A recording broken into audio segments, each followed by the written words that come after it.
سورہ نساء کی آیت نمبر 91 ہے۔ اعوذ باللہ من الشیطان الرجیم، بسم اللہ الرحمن الرحیم۔ ستجدون آخرین یریدون ان یأمنوکم ویأمنوا قومهم كلما ردوا إلى الفتنة أركسوا فيها فإن لم يعتزلوكم ويلقوا إليكم السلم ويكفوا أيديهم فخذوهم واقتلوهم حيث ثقفتموهم وَأُولَئِكُمْ جَعَلْنَا لَكُمْ عَلَيْهِمْ سُلْطَانًا مُبِينًا۔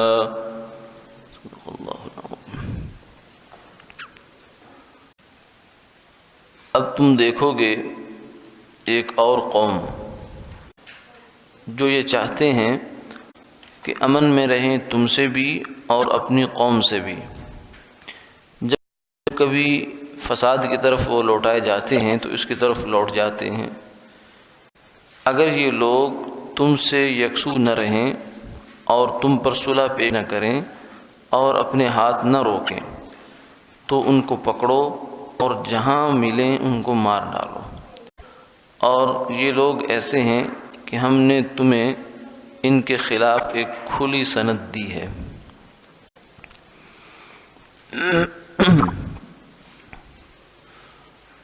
کل کی نشست میں یہ بات بیان ہوئی تھی کہ قرآن پاک کی ان آیات میں، اس پورے رکوع میں 3 قسم کے کفار کا تذکرہ بیان ہوا ہے۔ ایک وہ لوگ کہ جو مسلمانوں کو دھوکہ دینے کے لیے اور ان کو پریشان کرنے کے لیے، دین برحق سے برگشتہ کرنے کے لیے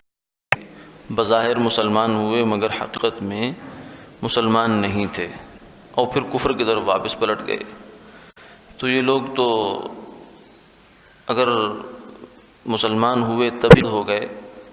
اور مرتد کی سزا شریعت اسلامیہ میں قتل ہے، اور اگر شروع سے مسلمان ہوئے نہیں تو پھر بھی ایک شریر کافر ہو گئے، یعنی ایسے کافر کے جو شر پھیلانے والے ہیں۔ تو ان کے بارے میں حکم یہی ہے کہ ان کے ساتھ مسلمانوں کی کوئی صلح کی صورت نہیں بن سکتی۔ اور اس کے مقابلے میں ایک دوسرا گروہ ایسا ہے کہ جو مسلمانوں سے لڑنے میں دلچسپی نہیں رکھتا کسی طور بھی، نہ اپنی قوم کے ساتھ تعاون کرتا ہے اگرچہ وہ مسلمان نہیں ہیں، کافر ہی ہیں۔ تو ان کے بارے میں یہ فرمایا کہ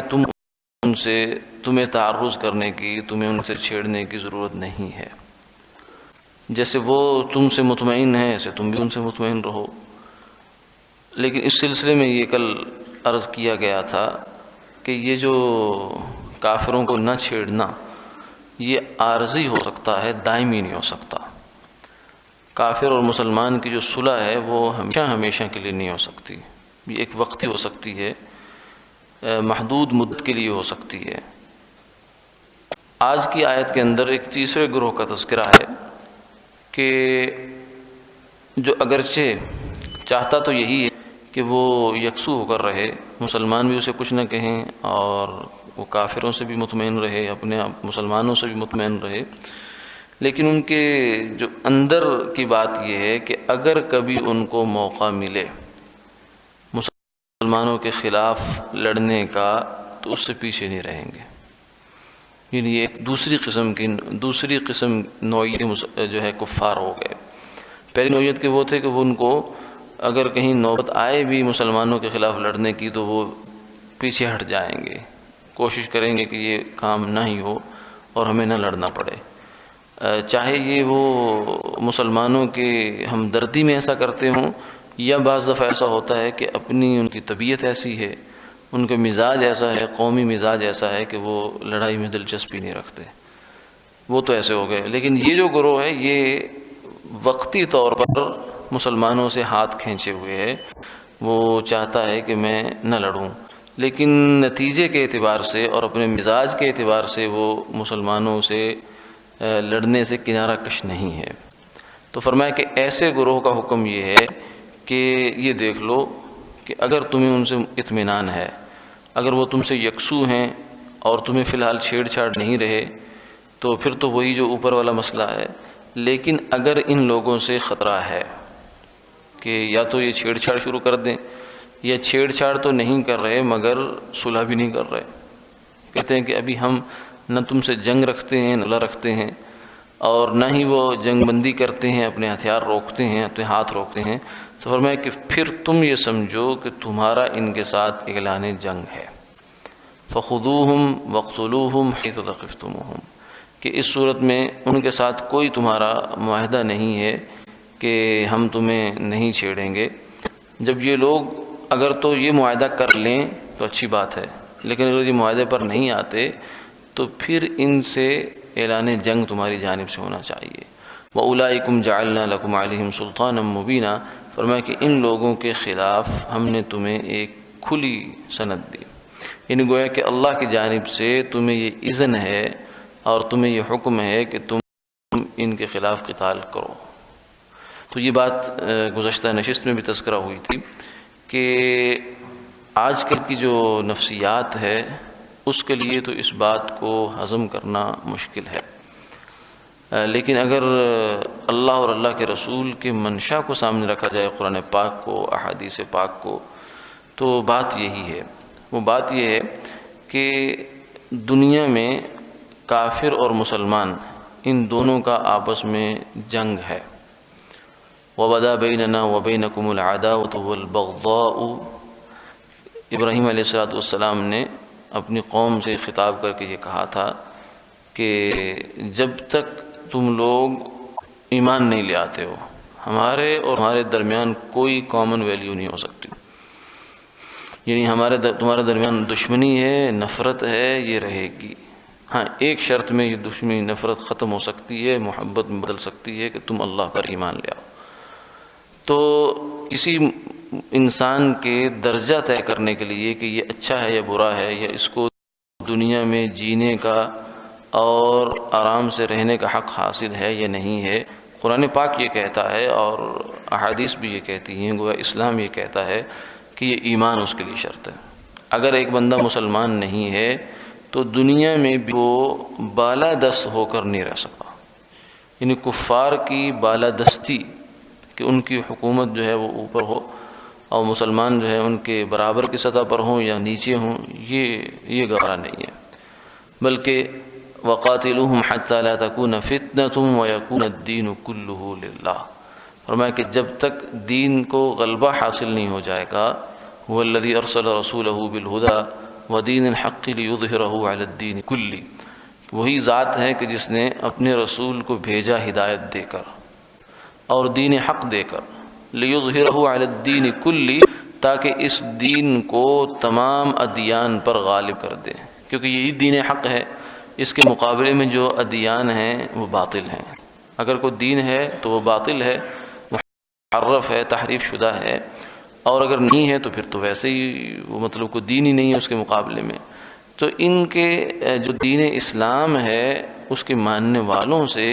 یہ تقاضا کیا گیا ہے کہ وہ لوگ اس دین کو غالب کرنے کی فکر کریں۔ آپ صلی اللہ علیہ وسلم نے اپنی زندگی میں کیا جہاں تک ہوا، اور پھر صحابہ نے کیا جہاں تک ان کا بس چلا، پھر تابعین نے کیا، اور پھر آگے یہ امت مسلمہ کی ذمہ داری میں یہ بات شامل ہے کہ وہ دین اسلام کو غالب کرنے کی فکر کرے اور اس کا اہتمام اور سعی کرتی رہے، چاہے وہ اس کے لیے یعنی کافروں کو بالکل دنیا سے ختم کرنا، بالکل نیست و نابود کر دینا، یہ اسلام کا منشا نہیں ہے۔ اگر خود بخود کافر ختم ہو جائے اور سارے مسلمان ہو جائیں تو اچھی بات ہے، روکنے اس کی رکاوٹ بھی کوئی نہیں ہے، لیکن کم سے کم جو مطلوب ہے دین کو اور شریعت کو وہ یہ ہے کہ کافر دنیا میں زیر دست ہو کر رہے ہیں، مغلوب ہو کر رہے ہیں۔ قاتل الذین لا یؤمنون باللہ ولا بالیوم الآخر ولا یحرمون ما حرم اللہ ورسولہ ولا يدينون دين الحق من الذين اوتوا الكتاب حتى يعطوا الجزية وعن يد وهم صاغرون. فرمایا کہ ان لوگوں سے اس وقت تک لڑتے رہو جو آخرت پر ایمان نہیں رکھتے اور اللہ کے رسول کی شریعت کو تسلیم نہیں کرتے جب تک کہ وہ اپنے ہاتھ سے ذلیل ہو کر جزیہ نہیں دے دیتے. تو یہ ایک ایسا حکم ہے کہ جو بہت واضح قرآن پاک سے، احادیث سے اور فقہ سے واضح ہوتا ہے، لیکن کچھ لوگوں نے اس زمانے میں اس کا انکار کیا ہے. اور انکار کی وجہ یہ بنی کہ اس وقت کی جو غالب ایک ذہنیت ہے دنیا کے اوپر، وہ جو لوگ غالب آئے ہوئے ہیں یعنی کفار، انہوں نے مسلمانوں کو بھی یہ باور کرا دیا ہے کہ مذہب کے نام پر یا مذہب کے مقصد سے جنگ جو ہے یہ اچھی بات نہیں ہے. اس لیے جو اقوام متحدہ ہے جس میں بہت سارے ملکوں نے اس کے معاہدے پر دستخط کر رکھے ہیں، اس میں بھی یہ بات لکھی ہے کہ مذہب کے نام پر یعنی ایک دوسرے کے خلاف کوئی لڑائی نہیں ہو سکتی. تو اس لیے جو ہے وہ جہاد تو لڑائی ہی مذہبی ہے، تو مذہب کے نام پر ہی قتال ہوتا ہے، مذہب کے لیے ہوتا ہے، اس لیے ہوتا ہے کہ یہ لوگ مسلمان ہو جائیں اور اپنی دنیا اور آخرت دونوں سنوار لیں. تو اس لیے کچھ لوگوں نے یہ کہنا شروع کر دیا کہ یہ جو جہاد کا تصور ہے یہ اسلام میں نہیں ہے. لیکن یہ بات ایسے ہی ہے کہ آدمی کسی دوسرے سے متاثر ہو کر اپنی حقیقتوں کا انکار کرنا شروع کر دے. یعنی کافروں کا اگر آج جہاد اچھا نہیں لگ رہا تو ہم کہیں کہ نہیں اسلام میں تو ہے ہی نہیں ہے. تو یہ طرز عمل جو ہے یہ نہ صرف یہ کہ قرآن اور سنت دور ہے، بلکہ یہ معقولیت بھی اس میں نہیں ہے. کیونکہ جو چیز آج اچھی نہیں ہے وہ حضور کے زمانے میں بھی اچھی نہیں ہونی چاہیے تھی. یہ تو نہیں ہو سکتا کہ حضور نے کام کیا وہ تب تو بڑا اچھا تھا، صحابہ نے کیا بڑا اچھا تھا، تابعین تبع تابعین نے کیا بڑا اچھا تھا، کہ وہ تو کافر سلطنتوں کے اوپر چڑھے اور جا کر ان کو تخت و تاخت و تاراج کیا، وہ تو بڑے کارنامے ہیں، ہم ان کو بڑے ہیرو بناتے ہیں، خالد بن ولید اور فلاں اور فلاں اور فلاں. اور آج ہم یہ کہیں کہ جناب نہیں یہ کام تو ٹھیک نہیں ہے، تو یہ بات جو ہے کسی بھی سطح پر معقول نہیں بنتی. تو آج کی آیات میں کفار کے اس طبقے کا تذکرہ ہو گیا، اور پھر آیات میں تقریباً یہ پورا رکوع جو ہے کے اعتبار سے کچھ واقعات سے بھی جڑا ہوا ہے، اور دوسرے اعتبار سے اس میں جہاد کا ایک اہم حکم اور کفار کے ساتھ جو تعلقات کی بنیاد ہے اس کے کچھ اصولوں کا تذکرہ ہوا ہے. وآخر دعوانا الحمدللہ.